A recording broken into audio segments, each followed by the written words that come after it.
Hey, it's Vicki with Mindful Minute, and today's reading is February 11th, and it's about simplicity. And I can't wait to hear this one.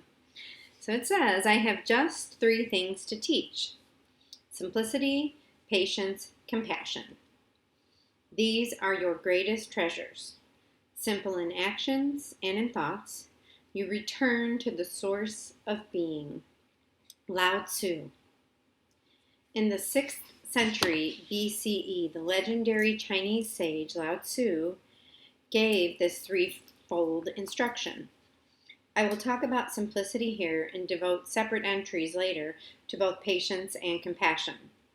But regarding the 3 as a whole, let me confess that while stumbling about my own path, I have found that I must continually learn and relearn these things, not just once, but again and again, in deeper and deeper ways. They appear now like a spiral staircase. With each stepping, I find myself deeper in the life of my soul. So what does it mean to be simple? In a word, that is complicated.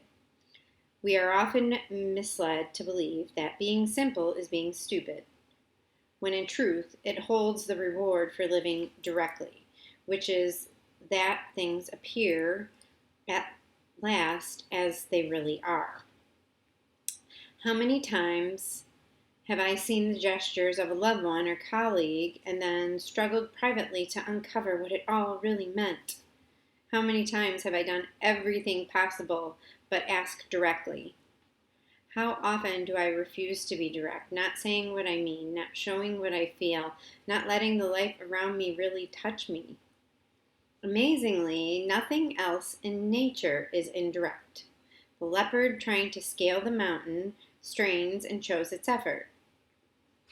The frightened squirrel in the tree hovers and trembles, showing its fright.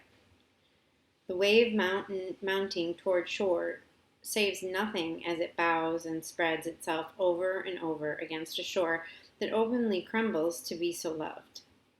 Only humans say one thing and mean another. Only we go one way and wish we were somewhere else. Like so many other tasks that await us, the reward is hardly what we imagine. It seems that Lao Tzu revealed to us a secret tool of living, kept secret by our unwillingness to accept its truth.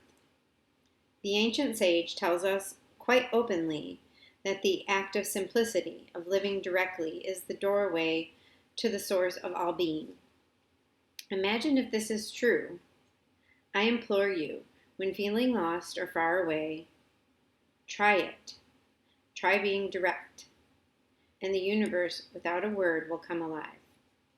And the activities are: breathe slowly and recall a time when things were direct and uncomplicated.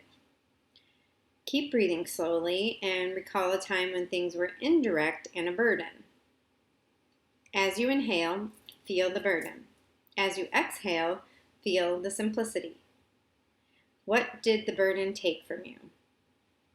What did the simplicity awaken in you?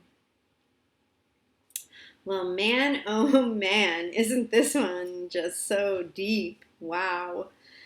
Simplicity, yes. I overcomplicate many things, many days of my life. And what I really am touched by in this reading is the humility of the writer, of saying that it takes so many times. But regarding these 3 as a whole, let me confess that while stumbling about my own path, I have found that I continually learn and relearn these things.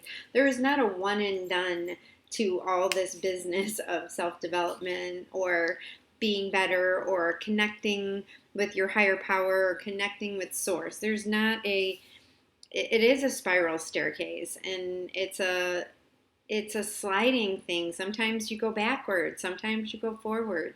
And I know in my life that when I don't learn a lesson, I keep getting it, right? And we talk about that a lot, about how when you bury a feeling, you bury it alive and it keeps popping back up. And this whack-a-mole thing. Once I think I have something discovered, then here it comes again. And the good news is that it never is, that it does change and shift and transform and become easier.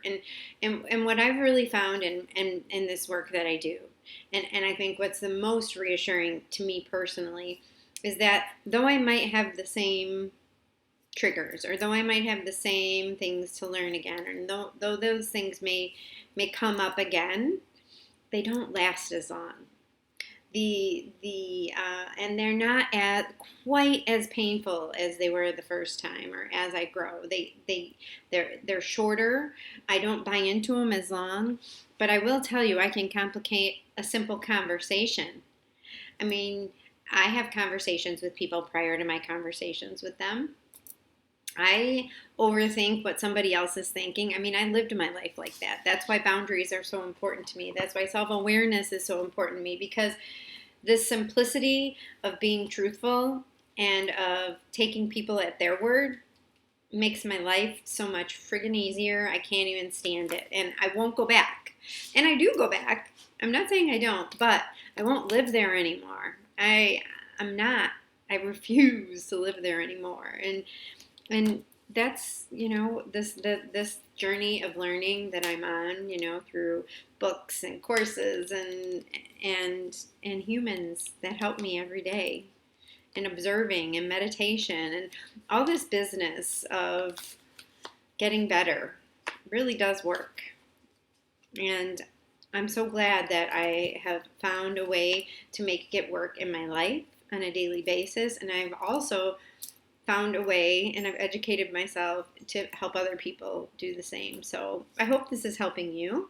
I hope you know that I am available at vickyrude.com. You can email me at coach@vickyrude.com if they're interested in learning more about my services. But I'm really excited to be here, and thank you for listening. Have a great day.